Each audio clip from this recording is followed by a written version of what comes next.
following is a production of DallasCowboys.com and the Dallas Cowboys Football Club. How about them Cowboys? Go Cowboys! This is Talkin Cowboys. Streaming live from the Dallas Cowboys World Headquarters at the Star in Frisco. Handoff, Elliott plowing to the goal line. Barry, sacked by Lawrence. Prescott keeps it, and he bangs it in for the touchdown. And now your hosts, Isaiah Stanback, Heckma Harrison, Rob Phillips, and Kyle Yeomans. It is a Talkin' Tuesday of Talkin' Cowboys presented by Tostitos, helping fans get in on the game and our favorite chip and our favorite dip of Talkin' Cowboys. Welcome into the SWBC studios here at the Star in Frisco. It is our first off-season edition of Talkin' Cowboys. Boo. That's exactly how everybody feels at the moment. But we're going to have some fun here over the next hour because we have until 12:30 today before Chris Beam knocks us out of the studio. Yes. Kicks us out. So we've got some time to kill today. Rob Phillips, Isaiah Stanback, Heckma Harrison, Chris Beam. I'm Kyle Yeomans. Glad you're with us. Gentlemen, was it nice having a week off? Not at all. Exactly. Miss you guys. Did miss you guys. Haven't had a show since Tuesday. Wish we were still in it. But, hey, reality is reality, and that's where we are nowadays. Yeah.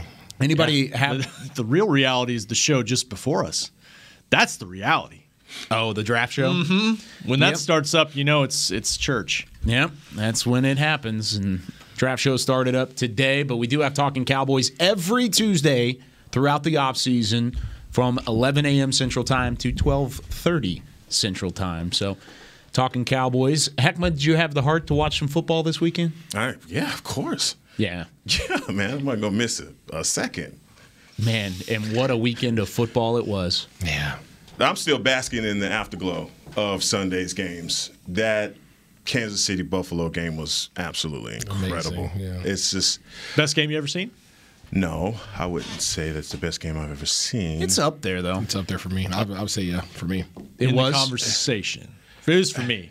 I think as far as playoff games, the Houston Oilers, Tennessee Titans game, the Music City Miracle, something like that was probably that was one of the craziest plays I've ever seen in a football game. So, I mean, but that was exciting. I mean, look, as far as coaching goes, execution goes, quarterback play goes, all of that was like everything was on point in that game. I mean, I'd ask you when you walked in, I was like, man, is there any games that you saw, any teams that you saw that you would just left you green with envy? Well, Kansas City. Always Kansas City. Always Kansas City. Okay. Because anytime you can score a touchdown score in 13 seconds. Period. Who? Don't bring that up. How'd you have to do that? What human team can do that? His name's Patty Mahomes, and he had 3 timeouts. But also, what about anybody? What about you? Anybody that you just watched and was like, oh, God, I wish I had one of those? No, this game was that game was pretty exciting for me, just because of the standpoint of the execution on both sides, right? Both teams, they were it was a head-to-head combat, and it was what you expected out of those guys. That was the AFC Championship game. I don't care what nobody has to say. That's really the Super Bowl that everybody wanted to see. It just can't happen. But you know, Unfortunately, what? Josh Allen and freaking Mahomes, their ability to go up there, handle things at the line of scrimmage, get the ball out, make plays, buy time, move their team down the field, move the chains, using their feet. Tuh. I put that tuh on the end. Isn't it just crazy how important that is? did you see the way that Josh Allen Leading rusher? had to run the football, but also just buy time? Because Kansas City got after him. There were pressure after pressure after pressure after pressure. Chris Jones blew up the middle of that line of scrimmage. Sound familiar? Sound familiar to anybody? He put them on skates. Even when they did their job coverage-wise, guess who they didn't account for? No. They didn't account for freaking Josh Allen and his ability to do what? Simply run down the field, get down, move the chains, new set of downs. That literally wears a defense outs. If you ever want to see a defense disoriented and discouraged, let a quarterback make a couple first downs using their feet. It will frustrate the crap out of you. And I think Cowboys Nation might have some of that frustration. See, and there's a reason why we're talking about this. There's a reason why, because I wanted to back at it. Wanted to throw this question. It's a long offseason. It's been a week, but it's like we never left. Never left. I wanted to throw this question out there. After talking about this and after watching those games, you asked the question of who did you envy, but did it change the way you thought about the way your Cowboys' expectations were tempered throughout the season?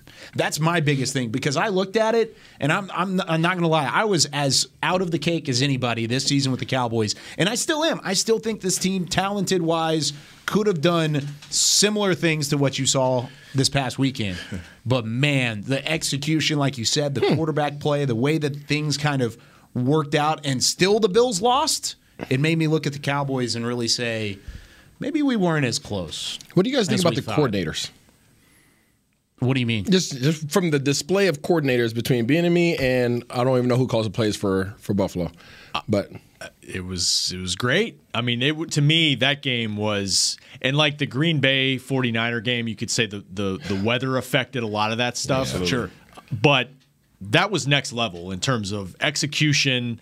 Scheme, whatever you want to say. I mean, that might have been the best two teams in the league, just going at it in the second round. It's just the way that the schedule held up. I don't know how you could say anything different in terms of, it was better than what we've seen here, especially down the stretch. Yeah, did it change the way you think about Cowboys' expectations? Yes and no. It's weird talking about this team. It's been weird talking about this team because I think we all picked them to beat the 49ers, but a lot of that had to do with what we saw 6 games into the season. Yeah. What I saw last 10 games made me feel like, I'll pick them to win this game. I don't know about the next games because they weren't as efficient. They were not as in sync offensively, and they relied on takeaways a lot to get that done, which you can't count on all the time in the playoffs. So no, I think where they ended up is not, to me, not the biggest shock in the world. It's the way they came out and played that is so frustrating to fans, understandably, and to Jerry Jones as well, who talked on the Fan last Friday. I get it. That's the thing.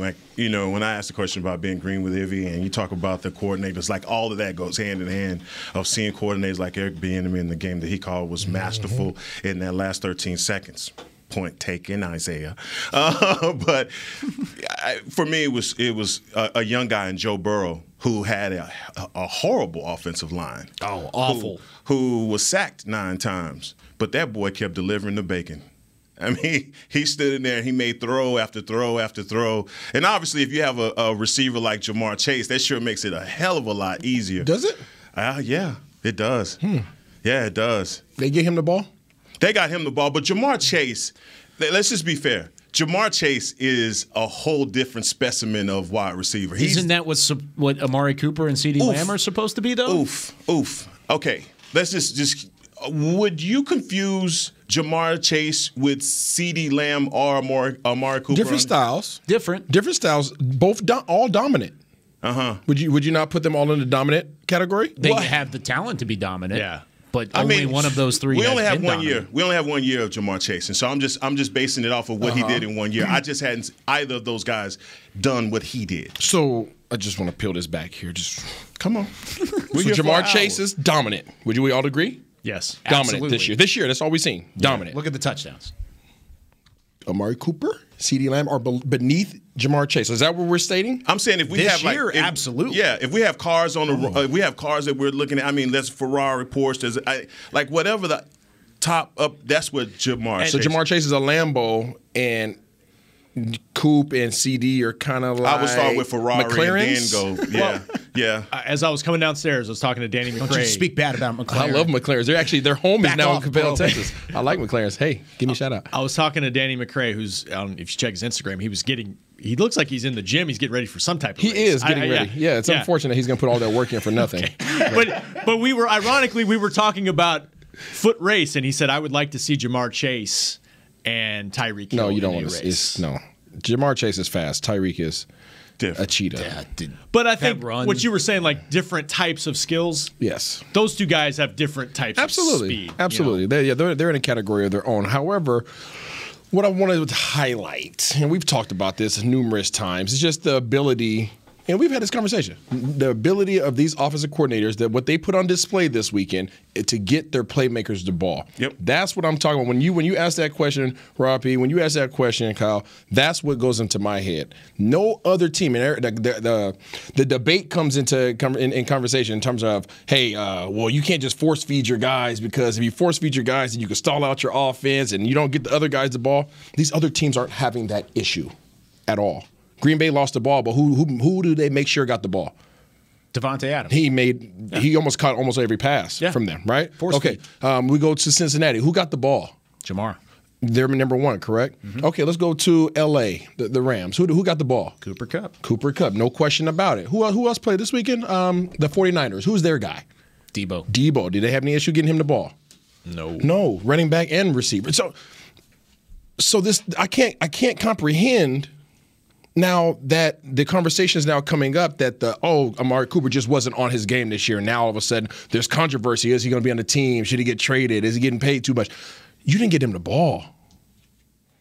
Is it possible that the fact that maybe Amari Cooper is just not as good as Amari Cooper used to be? That's always. I mean, I would imagine that's the case for most guys. I mean, I think guys kind of dwindle off. There's a peak, and then you start rescinding. Sure. So I think that's the case. But I don't think we can sit up here and say Amari Cooper wasn't getting open.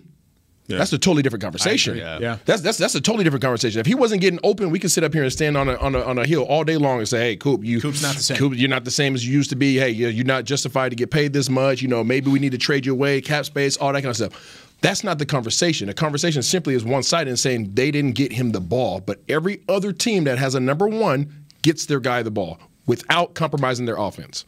No, you make a great point. My whole thing was when I'm watching football and I'm seeing guys like, wow, that's different. Jamar Chase was just the difference maker for the Cincinnati Bengals. And no, we didn't give our difference makers an opportunity. There were points in the season where our offense was inept and stalled out. And you could put that on Kellen Moore. You could all this mystery, calf injury, or whatever it possibly was. But look, man, season's over with. We're here. I don't want to railroad this, take this thing off the rails too soon. Well, no, I'm just saying. But it's a conversation that needs to be had. Yeah, because these things have to be addressed going into next year. No, and I absolutely get it. And I don't want to be the one to think that Amari Cooper, he's a baller.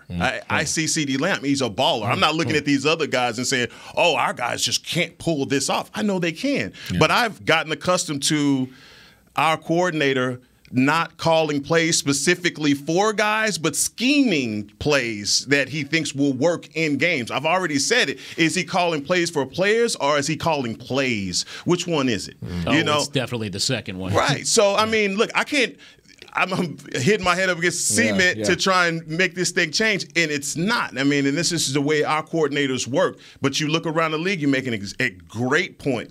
What is Eric Bieniemy doing? When it's crunch time, he getting the ball to the people that he know can stretch the field. And everybody knows who's getting it. Right. Yep. And there's no question about it. And we talked about Amari so far, but Troy Aikman's on the radio, local radio last week, and talking about CeeDee Lamb in that game where it's single coverage. Why not? And the flip side is, like we were talking about these other games, you watch the Bills and Stephon Diggs is taken out of the game. Okay, so Josh Allen chucks it up to Gabriel Davis for 4 touchdowns. So that's an example of, hey, we'll take what they give us. I think there's a balance between the two. It is. Because the Cowboys have always, going back to Jason Garrett, we're going to take what the defense gives us. We love our balance. We love all the different options we have. But, hey, continue to find ways to get your top guys open, and get the ball to them. But when they took Diggs out the game, did their offense stall? No. No. And that's the puzzling thing for me. It's like, well, you can take that side of the argument. It's like, well, damn, they should have won that game. Is Gabriel Davis better than CeeDee Lamb? Not a day. No. Yeah, there's no way. Nah. No. Not today. Yeah, he had 200 yards receiving and 4 touchdowns. He balled out. And we're all on the same page here. I don't disagree. But it's all coming to a head. And what is that head? It's the offensive coordinator. I mean, that's what it has been, and it goes back to the conversation. I feel like we're broken records in this studio, but it goes all the way back to he was in the bag early, and then the bag ran out, and then he didn't have anything to refill the bag with, and that's exactly what happened all the way through. And there's no reason why an offense of this caliber, an offense with so many weapons, and that's the thing. We're not knocking Amari Cooper and CeeDee Lamb as players, but we're saying the execution was not there. And it's partly their fault, sure. It doesn't all fall on Kellen Moore, but a good chunk of it definitely does. It does, and a good chunk of it also falls on your offensive line. Yeah, it's poor true, execution too. there. I mean, look, after watching the 49ers, another team that left me green with envy on their offensive line. I mean, they came in here, and I think for all that we were talking about them, their offensive line is being overlooked. I mean, they are mowing people down. That's why Debo can do what he does. Did you see the motion with Trent Williams and the way they pushed him across the line? That should be illegal. It should be. It should be illegal. It's assault. I mean, the way that you have that man rolling downhill with a head of steam and then just chop blocking to edge rusher. So you said green with envy. Do you feel better about the loss to them now after watching them at Green Bay? No, you know what? Look, man, I feel like physicality-wise, after watching it a few times, they just came and they bludgeoned us. They did a really good job. I mean, they lifted your chin up and bam! Yeah, I mean, it was like that. I mean, we got fopped in the mouth, bro. It happened, and it was from the beginning. It doesn't matter if you were whatever jittery or whatever it was. I think physicality-wise, they showed you that that's who the 49ers are. You saw what they did to Green Bay. I mean, they mowed Green Bay down. They didn't have to score offensively because the game was pretty much won in the trenches from how physical they were. And their special teams, I mean, come on, man. It's just whatever you can say about them. They deserve all the accolades, but they're just a physical-ass team, and they don't go away from what got them there. I think a lot of teams, what happens is you have early success, you try and tinker with some other things, and then you get in trouble, and you go, oh, my God, who are we? And you can't go back into that bag. I think Kellen Moore, was what the problem was, what got you successful, and also the injury to Ezekiel Elliott. You got on 1 through whatever that Panthers game was, and the running game went straight down, and there was no more production after that. We understand that Dak needs other pieces around him to come on now to be successful. Just Essilor read. Just Essilor that mic. I definitely Essilor the mic because I'm seeing very clear right now as to what Heck was trying to say. Listen up, Heck. Come on. He's lifted the chin up on that mic. Yeah, lifted the chin. Listen up here. Bop. I hear you, Heck, but I'm not listening. Okay. All right, I'm not listening. The reason being, again, Jimmy, Kansas City's leading rusher was who? Patrick Mahomes. Buffalo's leading rusher was who? Josh Allen. Do they have more weapons than the Cowboys at the receiver position? San Francisco, or excuse me, Kansas City. Kansas City's right there. Yes. Kansas City's right there. I would say yes. All right. They're right there. Yeah. Okay. Yeah. All right. Bills are close, All right. but no. Running backs. Neither one. Neither one of them has a better backfield than us. Even with a Zeke that's injured. Correct? And yet they still find a way, even without their running backs involved in the game, who ran the ball for them? The receivers. You got to worry about Pringle. You got to worry about Tyreek. McCall You got to worry about Hardman and McKinnon. They find ways to run, quote unquote, run the ball. There's not an excuse. I hear you, but there's not an excuse, even if it comes in the form of stepping outside of tradition. They have to find a way as a coordinator to utilize your best players to get what you still need to get done and get it accomplished. And that's what these other coordinators are doing. I'm not taking any of the responsibility off Dak. We're not talking about Dak right now because he has his own things he has to work on this offseason. But the coordinators, I'm just looking square in the eye, coordinators, they find ways to get it done regardless of what they have available to them. Real quickly, because I know you'll have a rebuttal to this. You know I do. But I disagree with you here because of the way you just pushed Dak aside like that. Okay. Because look at the rushing attack from the Bills on Sunday. Okay. 10 carries, 26 yards for Devin Singletary, and a touchdown. Long run of 7. That's a similar stat line to what Zeke had the back half of the season. It was not impressive, but they gave him carries, still didn't have that efficiency. And then they had McKenzie, who had 3 carries for 15 yards, and his long was 11. So it's not like he had any success. What did the quarterback have? As that 1-2 punch. 11 for 68. That's the thing, though, is Dak Prescott wasn't able to do that. Those guys were He wasn't special. able to Why run. not? Those guys were special Sunday Hold in on, terms of their time out. escapability and scrambling. Hold on. And that was Dak special. couldn't hold do on. that this What year. attribute does Dak not possess that he can't do the same thing? Please help me understand. But he didn't do it, though. That's a decision. That's what I'm saying. Yeah, but he's capable. So- Is he, though? Since the injury, is he Yes. capable? My Yeah, question he's healthy. is on that. Well, we saw He's a little bit healthy. more of it as the season went on. Yeah, but I think he was obviously more selective in doing it, and I don't really blame him for that. I don't either. Coming off the 2 injuries.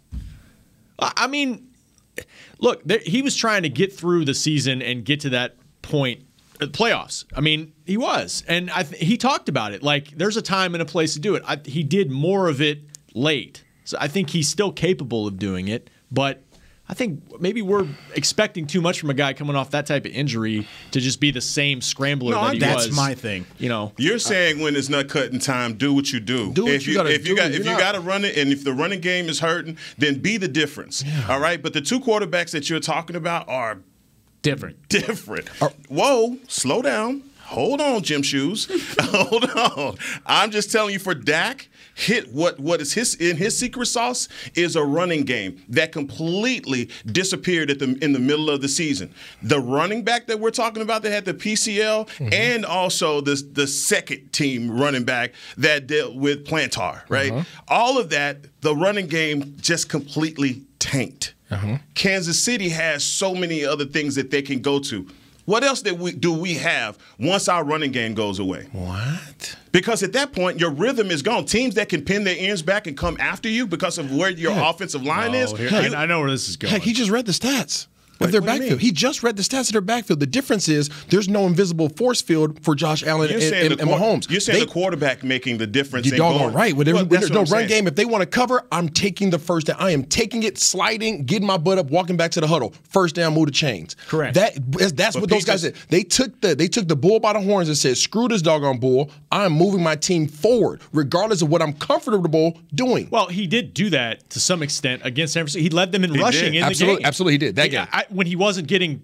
But that's what you're asking for. But that's what But you're asking for. but there was plenty of other opportunities. Is Where? what I'm In the San Francisco game? Yes, in the San Francisco game. He only had 3 carries for 10 yards prior to the 17-yarder at the end. other- So it's the not other like side he of was it- a difference maker as a runner. But he could have been. Is what I'm saying. I'm not asking for Dak to come out here You and and I- start okay. saucing cats up like Mike Vick. You and I are on the same page. We're on the same page here. You're saying it's a decision. Yeah. But there's also the argument that maybe it's not Well, a decision. I think he did do more of it late in the season. I think you can argue what we saw Sunday.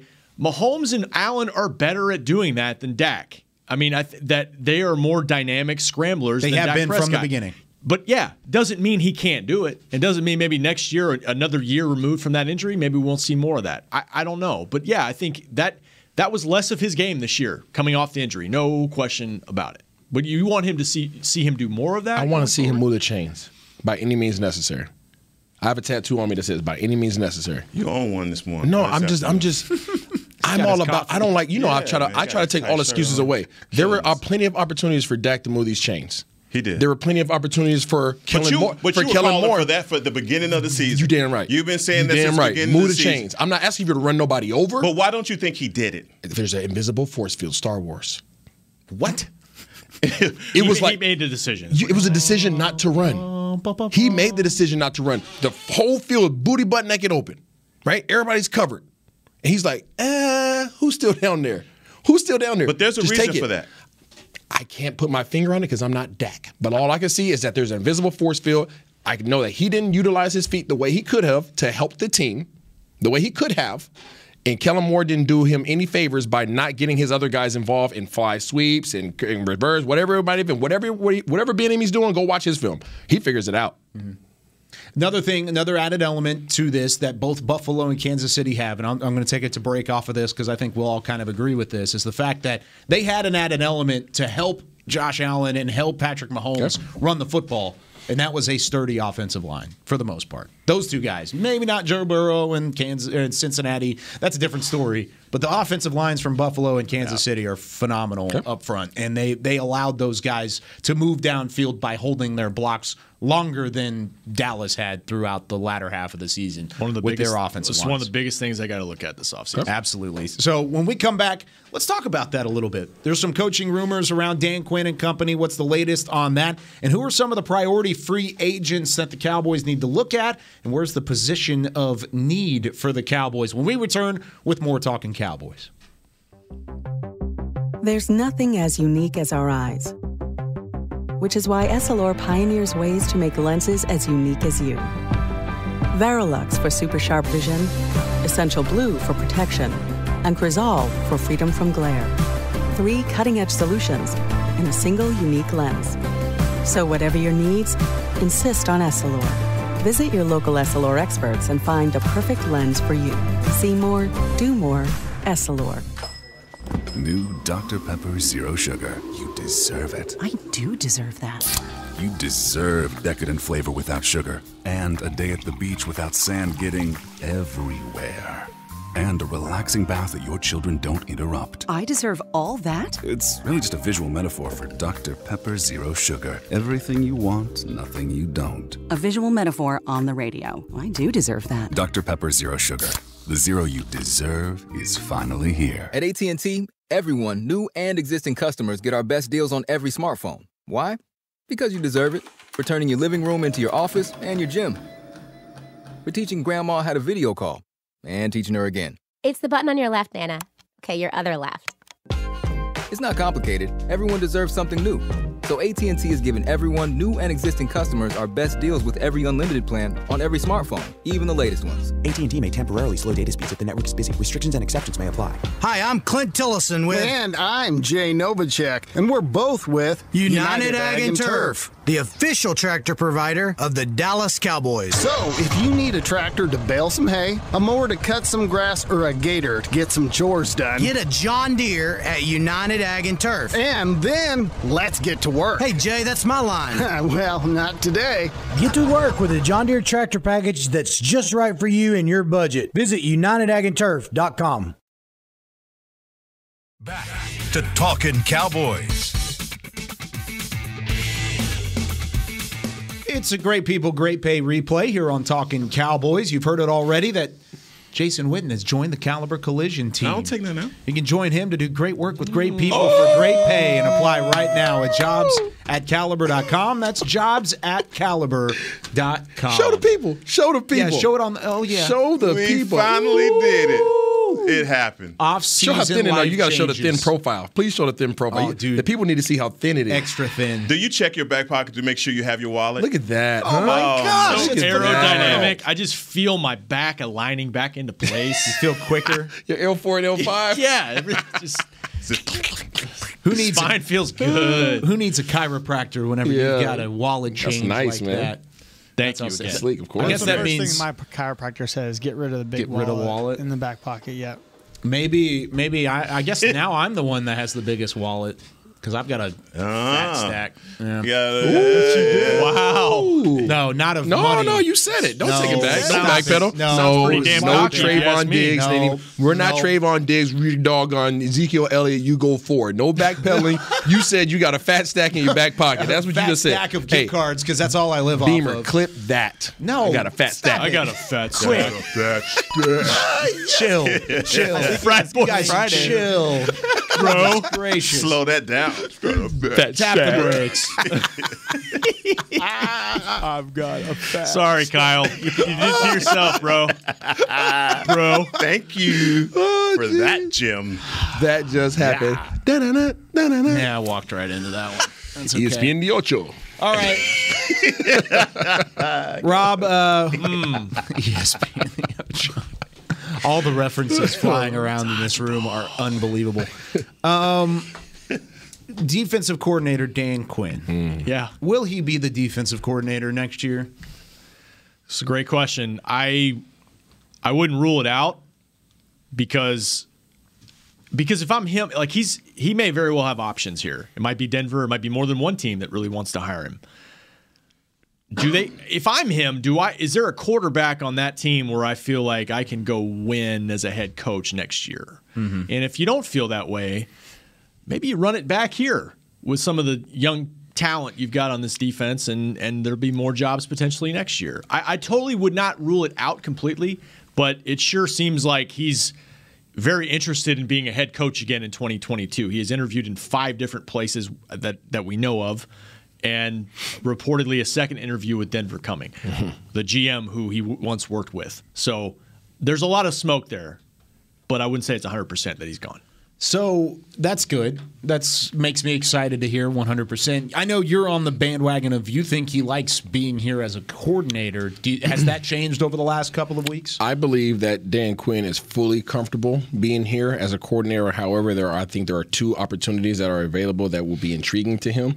One in which is the Chicago Bears, and number 2 is which is the Denver Broncos. And the reason why the Denver Broncos is to the same reasons that Rob P. just brought up, but also I think the reason why he has not made a decision yet to this point is because I think there is some quarterback by the name of Aaron Rodgers who might have just ended his season, and I think he's waiting to see which team has the most leverage in terms of trying to acquire him. And I think if Denver has that upper hand, then I don't think that he'll be too far behind that you'll see Dan Quinn sign. But I think those 2 have to be tied to each other. And the Broncos are also interviewing Green Bay's offensive coordinator. So it's just very interesting to see where the dominoes fall. Or does Rodgers retire? Who knows? And then where does Watson go? There's a lot of questions out there that still have to be answered. But, there's a lot of ego that goes into coaching, and there's only 32 of these jobs. And Dan Quinn obviously deals in ego like the rest of us, man, and he wants one of them. Why not? You do all of this to get to the mountaintop. He's a proven commodity in the NFL. I mean, I love him. You were talking about him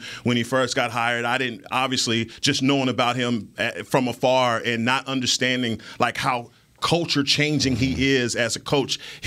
Even in OTAs, man, out there with boxing gloves on, getting down in the muck with the defensive lineman. I think teams want that, especially with the psyche of today's player. Yeah. I think Dan Quinn speaks directly to that. There's not enough to be said about guys like Tom Coughlin can't coach in this NFL because guys are so much more fragile than the way that they used to be. And just Dan Quinn and that, I don't want to call him a player's coach to make it seem like he's lax in any way. I just think he speaks directly to He meets him at their level. He meets him at their level. That's a great point, because Mike has said that after the game, kind of just what you said, that it's more than just football with him. He cares about you, and so he really connects with players. He's a culture builder. I think that's what teams see, and that's what they like. That's what he brought to Atlanta. They just didn't quite get it done.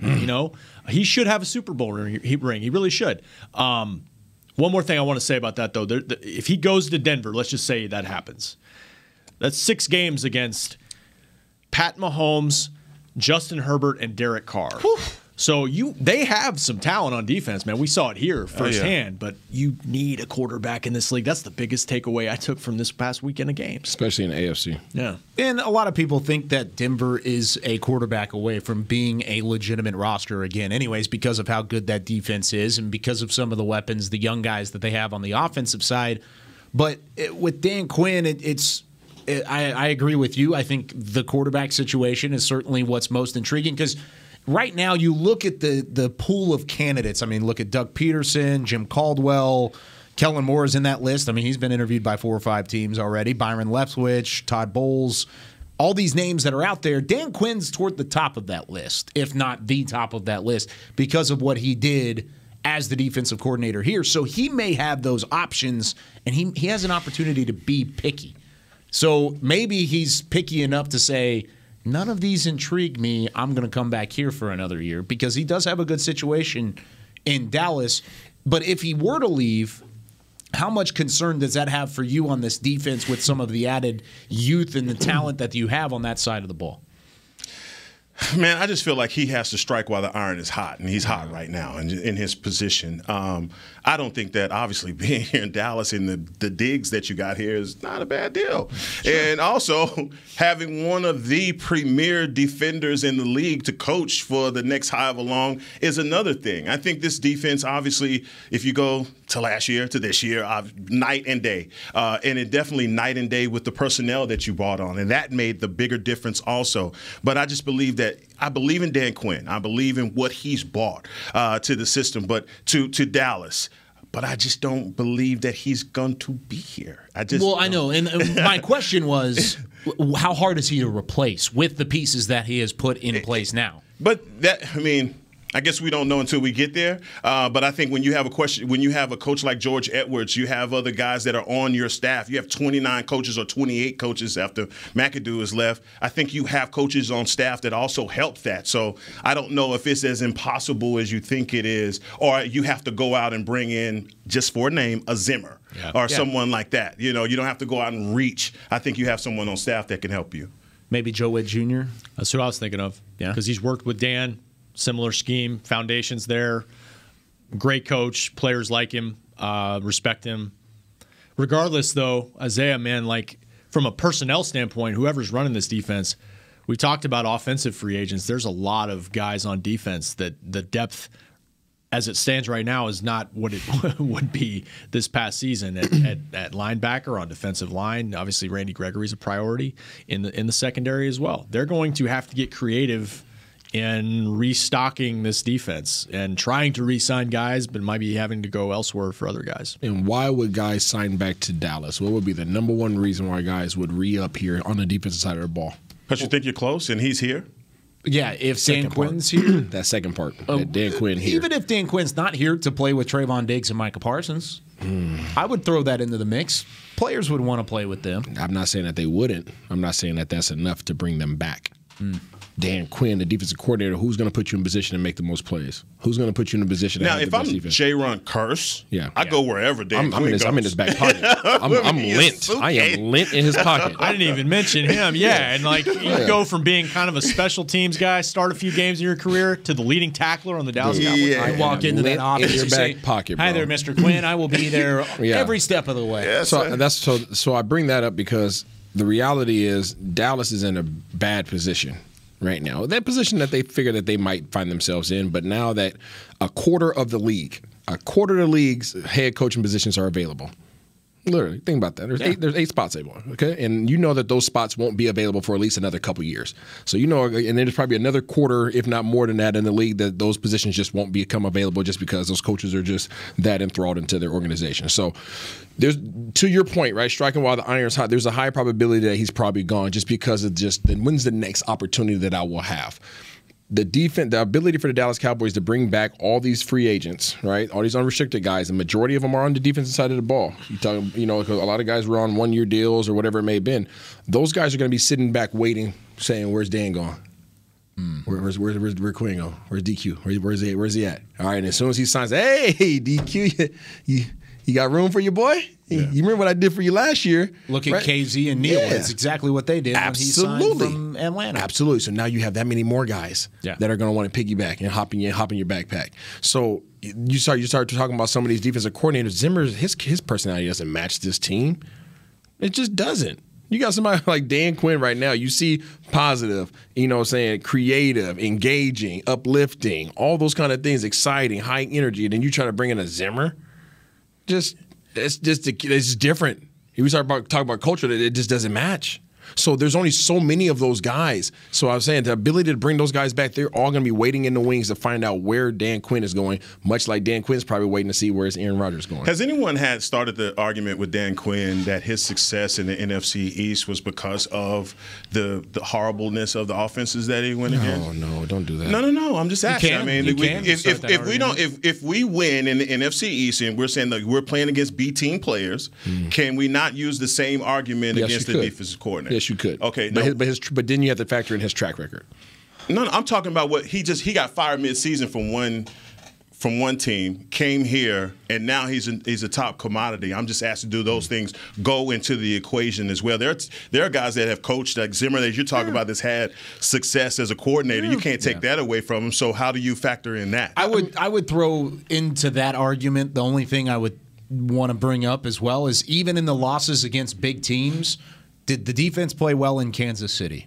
Yes. Absolutely. They totally did. Did the defense play well against Arizona in Week 17? For the most part, enough to win. Enough to get the job done. Did they play well enough against San Francisco to get a win if your offense is remotely okay? Yeah. Even in those games, he still did the job to a level that you expected. He did, and the turnaround was remarkable. But to Heck's point, I mean, there were issues. They leaked big plays. They leaked big plays at times in the pass game, run game, yards after catch, I think was tops in the league against them. So it wasn't perfect, but from what they were a year ago to where they are now, and you have to credit players on the field too. Micah Parsons is a big part of that. Yes. Trayvon Diggs is a big part of that. I will give DQ credit for bringing it all together, though. Yeah. And we've kind of put that on there as well. Do you believe that that's the case? No, I'm poking. Trying to Devil's advocate a little bit. I like it. You have to take that into consideration. You absolutely have to. If you want to talk about how bad the NFC East is, you have to talk about his success against them versus other teams. I get it. But I do believe that he performed well enough to put his teams in position to win ball games. Defense, obviously, the run defense wasn't where it needed to be. At the end of the day, guys gotta drop. They gotta drop the midsection, and be able to stop the ball. Lost Brent Urban. People don't talk about that enough. That was a major loss. Obviously, Gallimore came a long way. Also, Odigizua did a good job coming a long way. I feel like those guys still left a lot on the table, too. I think they left a lot on the table. I mean, they're not. We brought in an offseason acquisition to stop the run, and he got hurt. Yeah. Now you like to have more guys behind him, but the reality is he was our Chris Jones. He was our big boy in the middle that, that really just shut things down, and he got hurt. I want you to just be able to clarify this. You're not comparing them, not at all. No. I said he's ours. I just wanted to throw that out there. No. Make sure. I could have said Vita Vea. I could have said whatever, right? He's our version of that. Role. Yeah, that role, that position. not the player. Okay, not the player, that position. Okay, it's not that slippery of a slope, Isaiah. You got it. No, not at all. But when you think about Dan Quinn, you have to take into account his history. Why is he still a highly touted guy? He's not highly touted simply because of what he just did this year. He's highly touted because his history says so. He led his team to the doggone Super Bowl in ATL. Unfortunately, it was one of the worst losses in the history of the football. But guess what? They got to the game. Something that this organization hasn't done in a very long time. He got that organization there. You go back, why did he get that opportunity to be the head coach in Atlanta? Well, he just happened to win a Super Bowl by being a D coordinator in Seattle. So his history shows him that he's consistent with this in terms of changing cultures, in terms of highlighting players and getting guys in position to make plays. He elevates the play of guys, just like everybody talks about Jordan. Jordan elevated the play of guys. LeBron scores more points, has all these different stats, but guess what? He doesn't elevate the play of guys, right? So that's the difference, okay? So Dan Quinn, everywhere he's went, he's had good defenses, and he's elevated his play of guys, and guys have become superstars simply because they've been in position to make plays, and he's gave them the confidence to do so. And any team that's going to hire Dan Quinn is going to be excited about getting Dan Quinn. Absolutely. Because of exactly what you just said, the resume, the caliber, and the person that he is and the kind of players coach that he is. They will be excited to have him in their locker room. So credit to him, credit to what he's built, but also this could either be a great thing or a extremely scary thing for Cowboys fans, is that if Dan Quinn's not available, whoever is the defensive coordinator heading into 2022, because of the free agents, because of the holes on that defense, they're going to have an instant opportunity to leave their stamp on that defense moving into this next season, which could either be terrifying or it could be a good thing. Who knows, depending on who that candidate ultimately ends up being. All right, when we come back here on Talkin Cowboys, we're going to pick the championship games this weekend and also discuss, should the NFL change their overtime rules, when we come back with more from the Star in Frisco.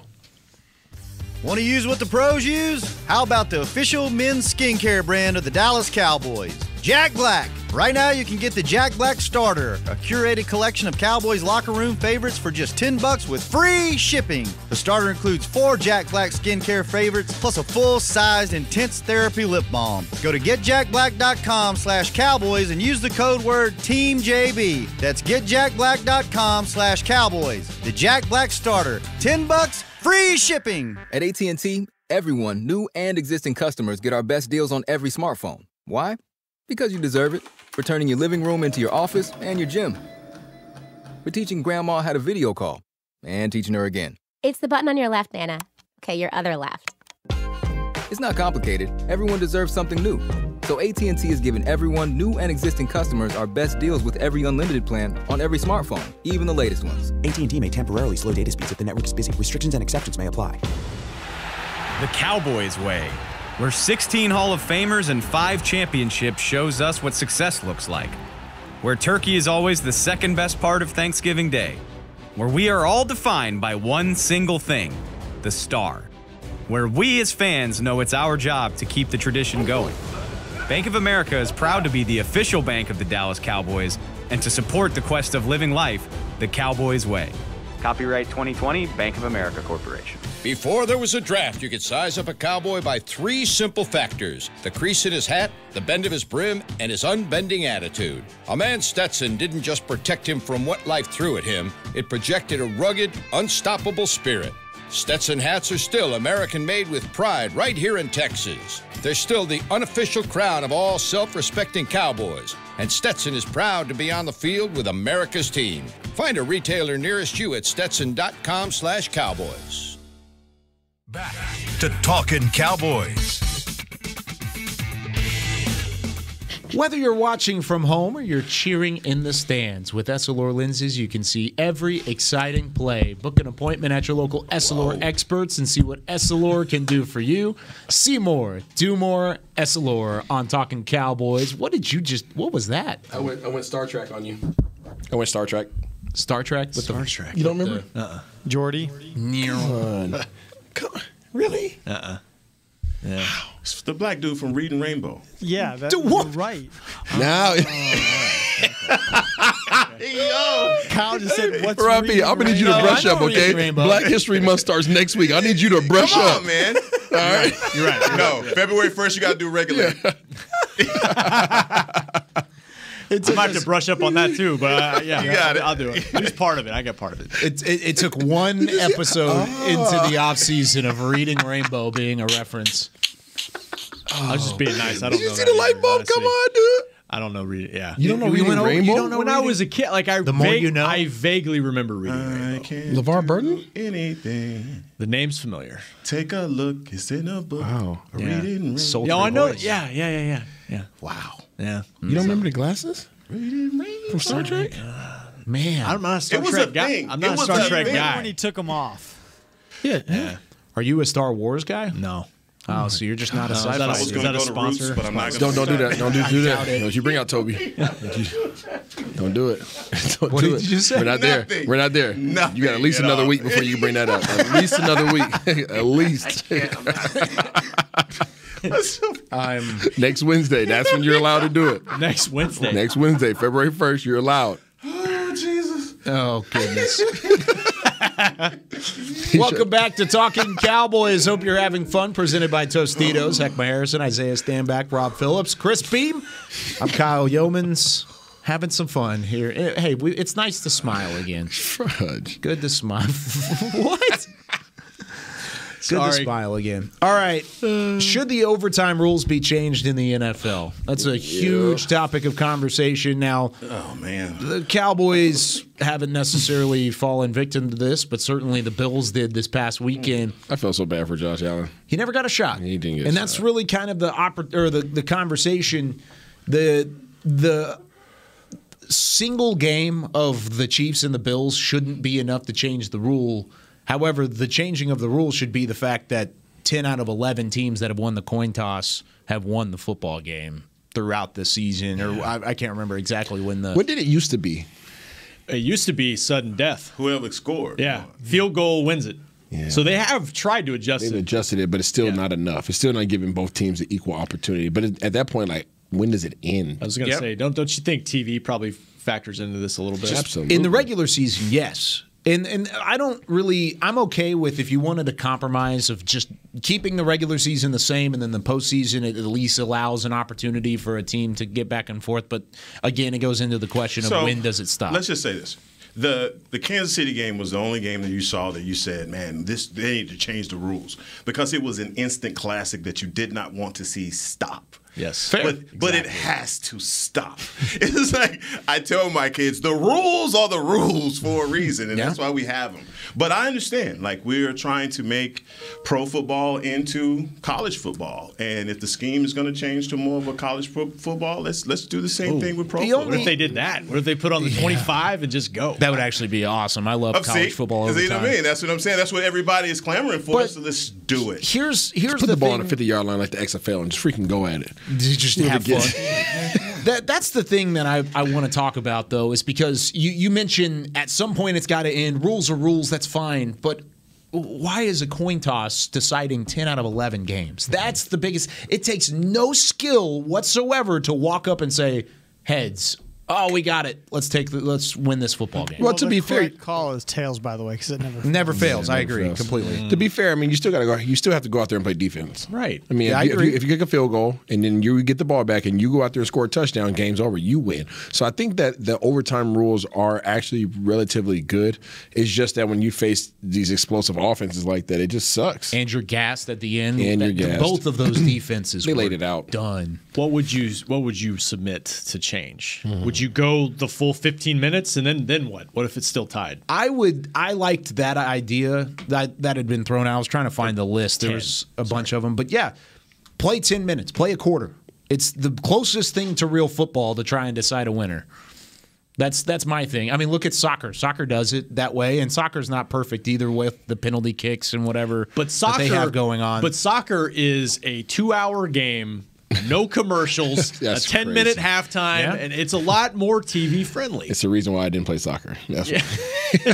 So it's a big ass Just don't start talking about hockey. So cool. Playing a 10-minute game of overtime wouldn't be TV friendly. I got you. That's my thing. TV friendly, a 10-minute overtime period where each team gets an extra timeout, and then you go into it that way. Yeah, nobody scores. Then what? Then what? Then what do you do? Then you go back to sudden death? And then people are still pissed, and it's a 4-hour game. Fair. I think the rules are pretty doggone Let's do good. penalty kicks. Let's just get both field goal units out there and just kick field goals until you lose. You just have to stop that first drive. And then doesn't Josh Allen have the number?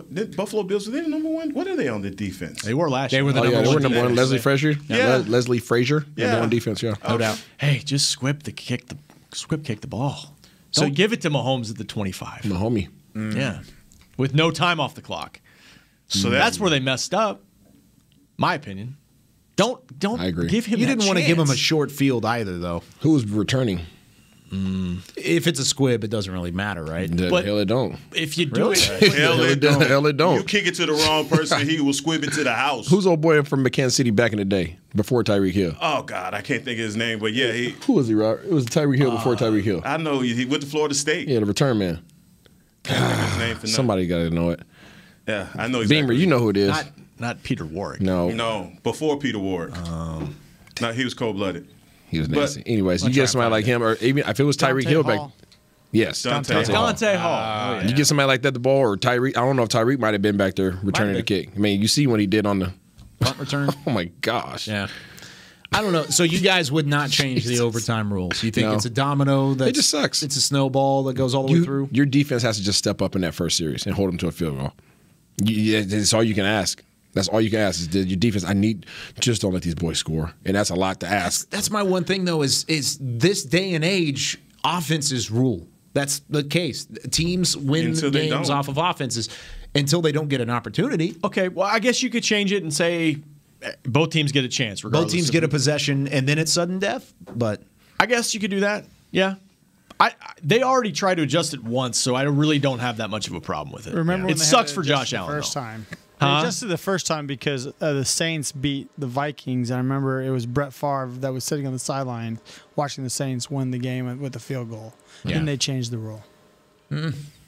Because, God forbid, Brett Favre didn't have an opportunity to touch the ball. Exactly what it was. So, I mean, look, I think most fans in the NFL are like you. They want to see both quarterbacks have an opportunity in a situation like that in overtime. Yeah. The rules stipulate that, hey, you score a touchdown, it's over. So it puts the onus on your defense, and we cannot separate Josh Allen from his defense. The Bills lost. What if you kept the rules the same except you had to score 8 points to automatically? Oh my gosh, that'd be fun. That would be fun. So then you would have the same rules, but it's the first to 8. So then you go all the way down the field, you score a touchdown. Well, guess what? It's not over then. You got to turn around and score a 2-point conversion. And if not, then you give the ball right back. How about you have a sudden death on the 50-yard line, put the ball on the 50, and all your kickers have to go out there and make it. Shush. I read a suggestion. Hey, Greg the leg. Do it. I read a suggestion that both teams would get the ball. The first team could kick a field goal or kick the extra point. The second team had to go for 2. Now we're trending into like Arena League territory here. But it's fun. You want to get even more Arena League? Here's another idea. He thought about this. This dude. I've had all weekend to think about this, sitting here waiting on this to happen. What about this one? Whatever team wins the coin toss gets to choose where the ball starts, or like where the drive starts. You spot the ball, and then the other team gets to choose whether they receive or they kick. So you could put it at the 1 yard line, but then the other team gets to receive it. I'm telling you, there's some gadgety things you could do with all this. But you want to put it at the 50 maybe? Or do you want to put it at the 20? Where were you when you were coming up with all this? You thought about this when you was on the toilet. Drinking. He was definitely on the toilet. I tell you exactly what it is. He was on the toilet. He looked to his left or to his right. He didn't see no toilet tissue. He looked behind him, didn't see no baby wipes. He said, "Shit, where's my phone at?" That's some thought, dog. I mean, how did you? Man, I got some time. I'm saying. You call it spot the ball. Have some fun with it. All right, let's talk about these championship games. Cowboys, unfortunately, not a part of it. Team that beat the Cowboys are. They will be taking on the LA Rams in the NFC Championship game. Who you guys got in that one? We'll start with you, Isaiah. Just in that game? Yeah, San Francisco, LA. La. I've been saying LA for a minute. You have been on that bandwagon for a while. Yeah. Even back when they were struggling, you said LA and KC, baby. Who do you think? Man, Shanahan lives rent-free in McVay's head, man, all day long. He owns them. 6 in a row, I believe, is what's going. And they spotted him 17 points last time at home and still had more 49er fans in the building. They don't even have a home field advantage in this situation. I'm going with Shanahan. I just think that I believe the 49ers are going to roll over. Did you see the defensive line of L.A.? I did. Did you see the defensive line of San Francisco? It wasn't like L.A. This dude, Tom Brady got hit every replay. That's what Aaron Donald and Von Miller were like, missing a couple this guys is why up we're front. here. Yeah, Chris brings up a great point. He still came back in that game. Tom Brady's still Tom Brady. I hear you. He's still TB12, but he's gone. What do you guys think about the fact that the L.A. was limiting ticket sales to the greater LA area for a split second? They were like, "Yeah, we're gonna keep it regionalized in our sales." And then did they? They did that for a hot second, and then I think the NFL probably was like, "Yeah, you can't do that." Yeah, so they opened it right back up. But they put out a message and everything. Man. They travel. Who you got? I'm going to take the Rams as well. I just think going back to the final week of the regular season, you mentioned the spotting of 17. They let off the gas. I think the Rams are a better team all the way through, and I think they're on a mission for Matthew Stafford, for Sean McVay, for Aaron Donald and company. Miller. I think all those guys are on a mission. OBJ's been playing really well. I just think they're more explosive and even though it's going to be probably a 60-40 Rams crowd, it's not going to be a true home field advantage. I still think they're. Are you factoring in done. Deebo Samuels? Deebo is great, but he's also banged up a little bit. George Kittle was banged up in that game. Jimmy Garoppolo is not as good of a quarterback as Matthew Stafford, even on any day of the week. McVay doesn't have a problem getting his guys the ball. No, he doesn't. There you go. Cooper Kupp is a legitimate monster. You can't take away all their weapons. No. And they get all their weapons the ball. I can't believe I rattled off all those names and I didn't mention Cooper Kupp first. Cam Akers, Higbee, you got Kupp, Jefferson, OBJ. Pick your poison. They're ballers. All of them. I honestly, I think, and I'll put this out there now, if the Rams win this game, I'd pick them over the AFC team, even if it's the Chiefs. I still would do that. No, I'm saying it right now. I would do it. No, I'm a showdown. Kind of with you. Like I've been on them too, dependent on how Stafford plays. When he plays well, I think they can honestly beat anybody, and I think they're due.